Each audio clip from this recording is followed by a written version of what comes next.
네, 안녕하세요. 예스맨입니다. 항상 구독과 좋아요는 저한테 힘이 많이 되고요. 네, 영상 속도가 마음에 들지 않으신 분들은 1.25배로 봐주셨으면 감사하겠습니다. 네, 오늘의 주제는요, 여러 가지 차트에 대한 분석에 대해서 좀 좋은 내용을 골라서 한번 영상을 찍게 되었는데요. 같이 한번 보도록 하겠습니다. 일단 토미 트레이더님께서 올려주셨던 내용인데 이 내용이 좀 괜찮았어요. 매매 도중 뇌동률 자가 진단 매뉴얼이라고 해서 잘 만들어 주셨는데 승승승승승 평소와 다르게 연승을 하고 있다면 일단 잠깐 스톱. 여기에서도 보게 되면은 빨간 딱지와 초록 딱지를 볼 수가 있겠죠. 여기에서 초록 딱지를 가게 되면 결과값이 요런 형태로 간다라는 걸 알 수가 있게 되겠습니다. 이상적인 원칙 매매 전략, 뇌동 나사 안 풀리는 게 베스트. 만약에 가끔 풀리려고 하면 최대한 빨리 인식하고 대처하는 게 중요하다. 내 인생의 마지막 뇌동이니까 이번만은 제발 운이 따라주게 이라는 심리. 한번 손절로 이제까지 꾸준히 쌓아놓는 수익이 다 날아갈 가능성이 높다. 하기 나름이고 본인의 성향이 적합하고 효율적인 전략 및 기법들을 찾는 게 중요하다. 뭐 이런 내용이 있어요. 그래서 여러분들이 이 내용을 보시고 나는 어디에 속하는지를 좀 보셨으면 좋겠습니다. 정말 중요한 부분이고 이 멘탈을 관리하고 내가 어떻게 하고 있는지 자신을 되돌아보는 또 척도이기도 하거든요. 그래서 이런 내용 되게 좋습니다. 그래서 자기 자신을 알아야 된다. 이런 내용들이 되게 많이 있는데 보면 자기 성향에 맞는 전략을 본인이 이렇게 체계화 시켜서 나는 뭐 이런 게 맞더라 또는 이런 게 맞더라 또는 이런 게 맞더라 또는 이런 게 맞더라 이런 걸 좀 찾으셔야 됩니다. 꼭 누군가 이런 방식을 했기 때문에 이게 꼭 절대적일 수는 없거든요. 자기에 맞는 그런 스타일이 나올 때까지는 계속 연구하고 분석을 해야 된다는 점을 알고 계셨으면 좋겠어요. 그 다음으로 진입 횟수와 매매 시간과 누적 수익률의 관계를 또 정리해 주셨는데요. 수익과 진입 횟수 부분을 볼 수가 있는데 개인마다 차이가 있는데 본인의 평균적으로 어느 정도의 진입 횟수 혹은 매매 시간을 가질 때 수익이 높은지 파악을 해야 된다. 하루에 진입 5번만 하기. 뭐 예를 들어서 이야기를 하는 것이죠. 하루에 미장전 뭐 2시간 3시간만 매매하기.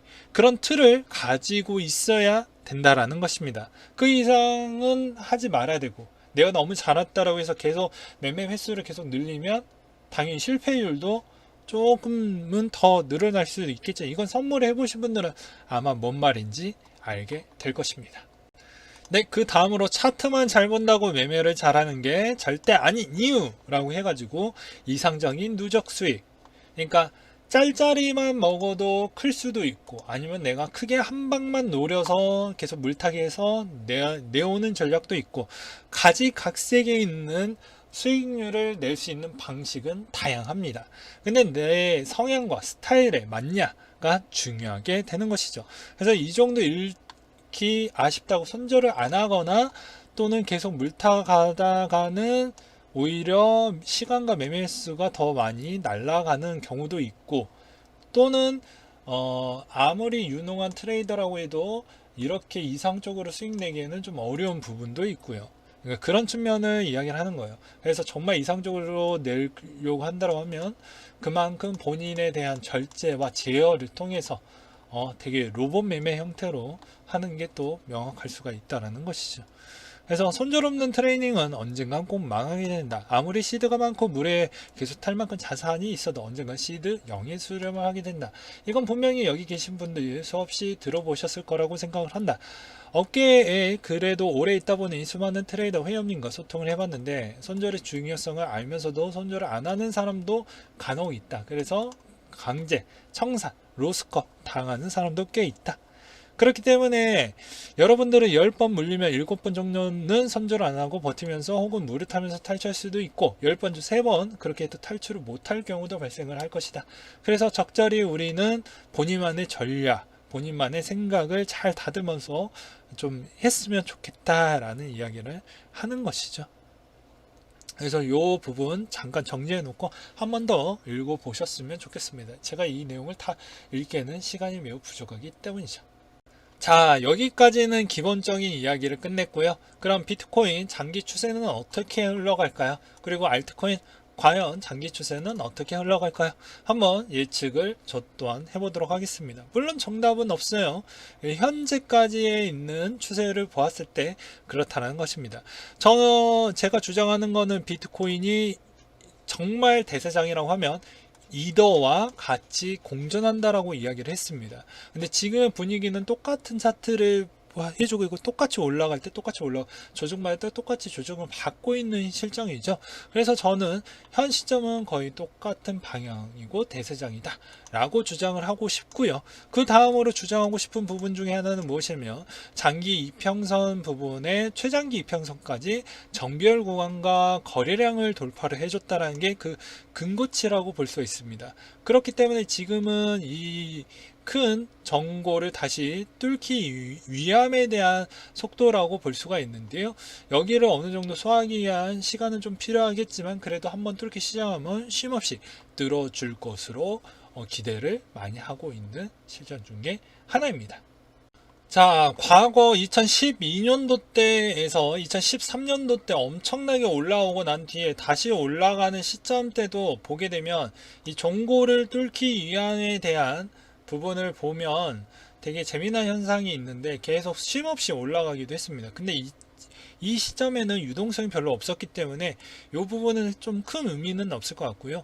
14년도 때부터 여러 가지가 많이 생겼기 때문에 이 이후 때부터 한번 보도록 하겠습니다. 그럼 이때 뚫렸던 2014년도 기준 때부터 17년대 이때 기준으로 쭉 그어서 보게 되면 이때죠. 이때 변동폭이 얼마나 많이 있었습니까?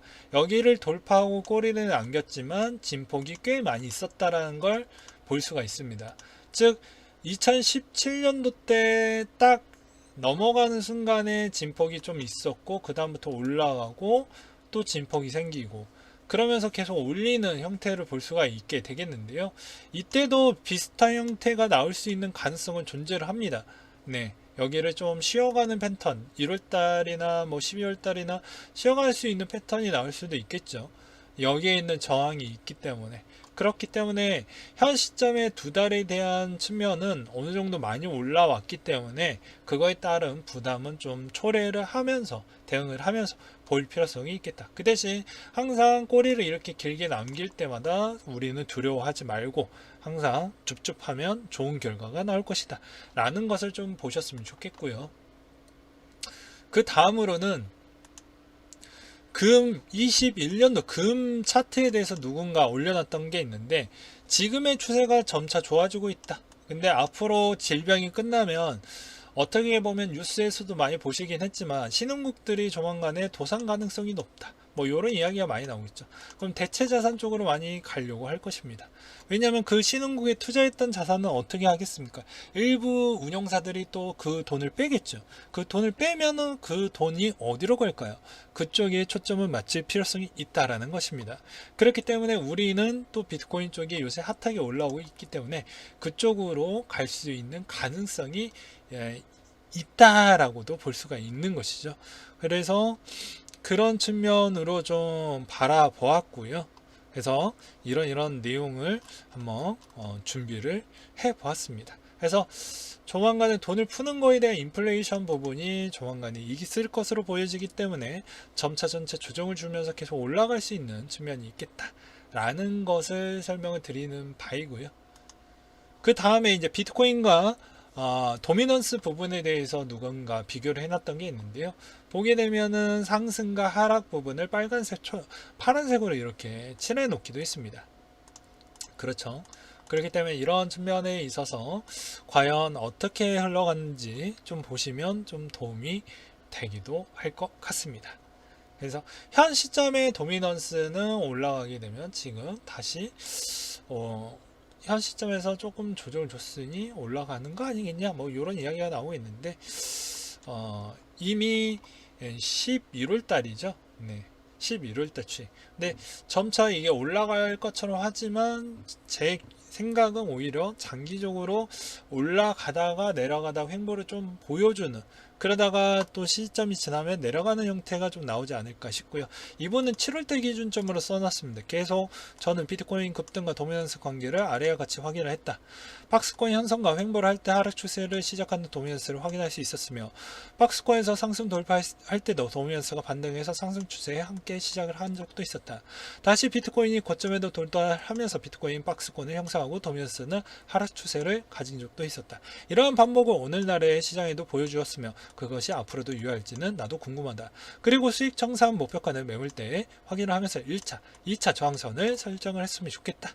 따라서 오늘날 숏 포지션 전략보다는 추세를 거르지 않는 롱 포지션 기대가 높을 것으로 보여진다. 라고 해서 이분의 전략이 7월달에 맞아 떨어졌죠. 그래서 이분이 그 다음에 있는 내용을 썼는지는 모르겠지만 그 뒤에 있는 내용은 또 보이지는 않고 있습니다. 그래서 이 부분을 좀 보셨으면 좋겠고요. 그래서 도미넌스에 대한 추이가 그만큼 중요하다라는 걸 이분이 이야기를 하는 거고, 그리고 두 번째로는 그만큼 BTC 마켓에 스위칭이 있는 물량이 많이 들어가냐 안 들어가냐도 대략적으로 물량에 대한 그런 척도도 좀 여러분들이 좀 관심 있게 보시면서 시장을 바라보셨으면 좋겠습니다. 그 다음으로 매번 비교가 나오는 것 중에 하나죠. 그게 무엇이냐면 당연히 그만큼 나스닥 쪽에 대한 내용을 또 우리가 이야기를 안 하고 갈 수는 없게 되겠습니다. 최근에 비트코인 커플링 된다, 뭐 디커플링 된다, 뭐 이런 이야기를 많이 하죠. 그래서 갖고 와본 거예요. 최근에 보게 되면은 경제 위기가 봉착을 할 때마다 인플레이션 율로 인해서 자산군으로 많이 들어갔고, 그게 오히려 좀 많이 상승 추세를 좀 길게 뺐던 적이 있었기 때문에 아마 이번 주식시장도 좋으면 코인도 좋겠죠. 그래서 요 자료를 한번 준비를 해봤는데요.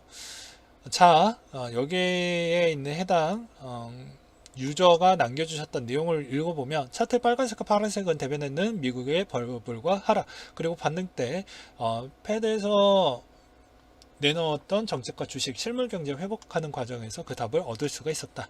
버냉키 선택은 무제한적 양적 완화의 결과였으며 경제가 다시 살아나고 또 계속 사라지게 만들었고, 화폐 가치는 점차 하락을 만든 것 같다.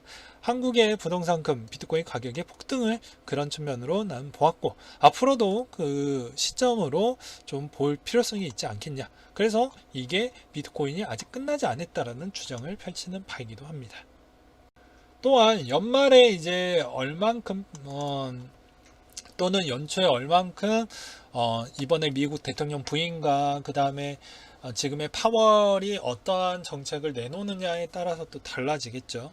네, 오늘은 한 요 정도까지 준비를 해봤고요. 여러분들도 각자 생각을 댓글로 남겨주시면 정말 감사하겠습니다. 네, 이상으로 마치도록 할게요.